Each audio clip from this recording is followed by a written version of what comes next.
Srikanth Kondapalli, Professor in Chinese Studies at Jawaharlal Nehru University. He joins us from New Delhi. Always a pleasure to have you on, Professor.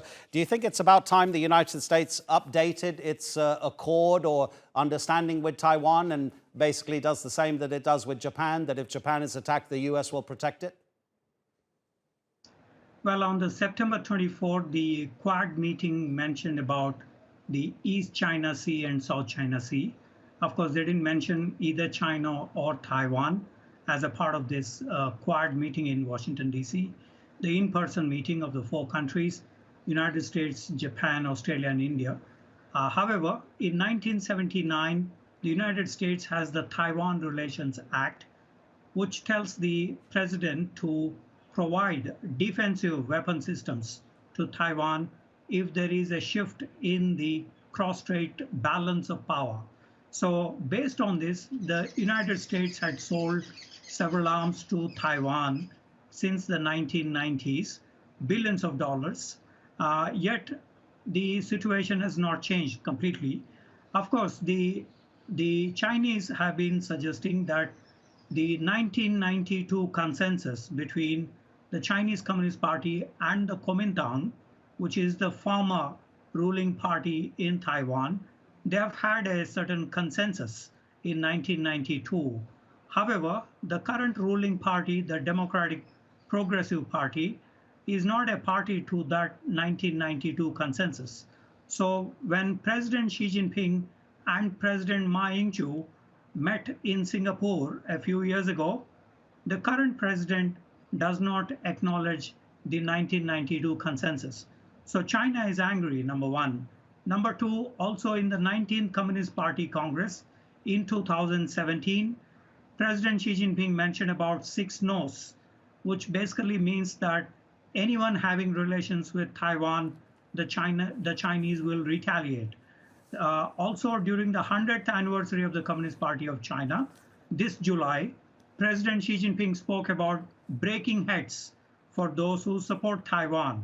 So there is a more assertive China now, and we saw that with the flights being carried out on the National Day of China last week, some 38 flights took place crossing the ADIZ of Taiwan, the Air Defense Identification Zone, and the next day 39 aircraft, and on 4th October about 70 odd aircraft. So the Chinese are scrambling a lot of aircraft to intimidate Taiwan, number one. The other is, of course, looking at the responses from other countries. The former Deputy Prime Minister of Japan, Mr. Taro Aso, mentioned about the support that Japan could probably provide. And the AUKUS deal with Australia, UK, and US on nuclear submarine also ratchets up the Taiwan Straits because of the possible entry of nuclear submarines in future and the Australia-Taiwan relations. Of course, there are no official relations, yet the speculation is that Australia is planning to look at the Taiwan Straits as well. Yeah. So in the light of all these developments, the crisis is mounting, of course. Yeah, Professor, I mean, the Chinese Communist Party in Beijing has long insisted it's only a matter of time before Taiwan becomes part of mainland China. What's stopping Beijing invading Taiwan right now? Well, Taiwan is a golden goose for the Chinese. Former President Jiang Zemin once said they will never nuke Taiwan because of the compatriots living in Taiwan, number one. Number two, Taiwan had invested $280 billion, ironically, for the rise of China in terms of the IT industry, in terms of SMEs, small and medium enterprises, and others.